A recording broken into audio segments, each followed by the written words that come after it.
All right, guys, we have an interesting conversation today about Bitcoin, El Salvador, and the IMF. There's a lot of shit going on, truthfully. So I need you to stay to the end of the video. It'll probably be a quick one, but I would like to hear what you think. I would like to hear what you believe is going to happen. And I would just like for you to hear me out on what I believe is happening behind the scenes. So first things first, the IMF is an International Monetary Fund, meaning it's like a group of people, say like there's 10 people at this table. There's more, of course, but just for me and you talking, there's 10 people at this table and they make decisions on what country get money and, how to help the whole world become stable, right? That means like if there's a natural disaster somewhere, they can shuffle money over there and help them get out of it. Or when the pandemic happened, they stepped in and helped pretty much everyone.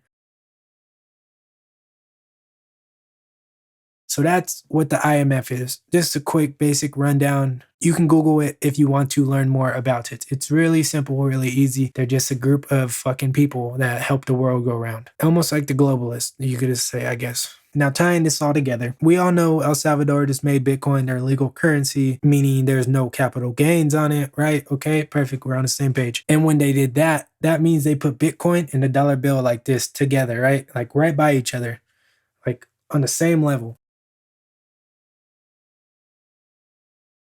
And truthfully, that pissed off the IMF because the dollar bill is, the holy dollar bill. We trade oil in it. We do all that. It's like the petrol currency or whatever. It means like the highest of the highest. All the trades go through it. But then, we talked about it. China's looking to step away from the dollar and Russia's stepping away from the dollar. And that's because people are starting to understand we're losing our juice in America because we print too much and our supply chain sucks, supposedly. And they just keep printing money and money and money and money. And that's not good. El Salvador was like, okay, bet. We're going to try to do something good for our country and we're going to use Bitcoin as our currency. Hopefully it helps us thrive, right? That's good. That's good. People should want to innovate and go forward and take chances and try new things. But the IMF was like, yo, what the fuck's going on here? So they did this whole meeting and all that stuff. I'm sure we're going to hear more details about it and all that. But yeah, they're not very happy because, well, truthfully, any government, all governments have control because they control the currency, right? It's not like they have control because we tell them to have control. No, they control a currency, which leads to them having the power. So if you don't control the currency, you're powerless ultimately. And now that El Salvador said, hey, we're here for Bitcoin, the IMF's like, whoa, hold on. I'm sure the IMF is like, yo, if you continue to do this shit, we're going to cut you off. But the interesting part is El Salvador has used IMF one time in the last 3 decades. One time in the last 3 decades.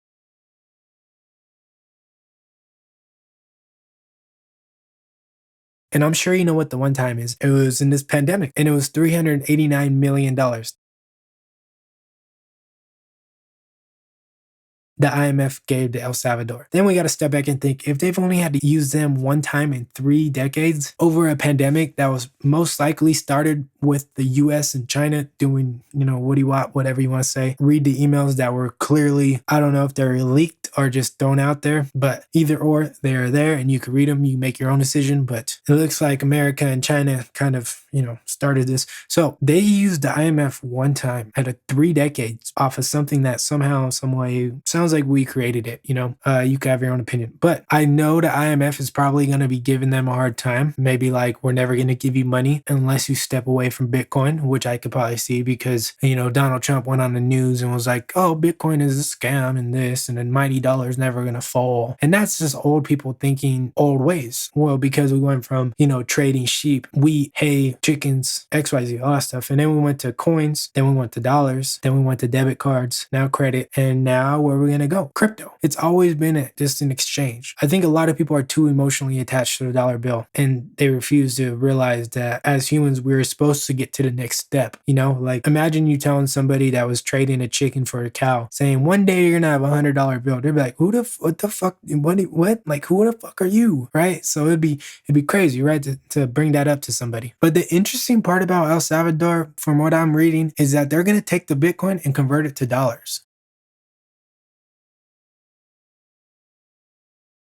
So I don't know if it's like avoiding the problem or just making the problem bigger because Cause my thing is like recently I've been getting more into just holding my Bitcoin for like a long time. I don't really like plan on selling it unless I want to like maybe buy a house or do like a different investment because ultimately I don't really have a lot of faith in the dollar bill just because I am woke to what's going on and how much they're printing. And if you just listen to the people around you, they'd be like, I don't trust dollar bill. We're gonna have inflation. We're gonna have this, right? Inflation comes by us believing we have inflation, then printing too much, and supply chain being messed up. And obviously a little bit more too, but you put those three together, that's what we have right now. So I don't know how I feel about that, but I hope El Salvador continues to put their foot on the neck because I would like to see them lead other countries in that direction. And I think the US is going to be like the last one to really be like, okay, Bitcoin is fine. So I don't know. You tell me what you think. You think El Salvador is going to hold it down for Bitcoin, or do you think they're going to fold under pressure because they're probably maybe need some money in the future? But in my opinion, it's highly unlikely due to them only needing money one time in 3 decades for a pandemic that we pretty much started. So I don't know. You let me know. Drop a comment. You tell me. I appreciate your guys' time. If you like this type of content, I would appreciate it if you dropped a like, a comment, subscribe, whatever you got to do to stay in the loop. I drop one video a day helping you mentally, physically, financially, spiritually, emotionally. We talk about the news. We talk about everything and anything really involving bettering yourself and pushing yourself to move forward in any type of aspect in your life. But with that being said, my name is Derek. We'll flip and drip, and I'll see you in the next one. Peace.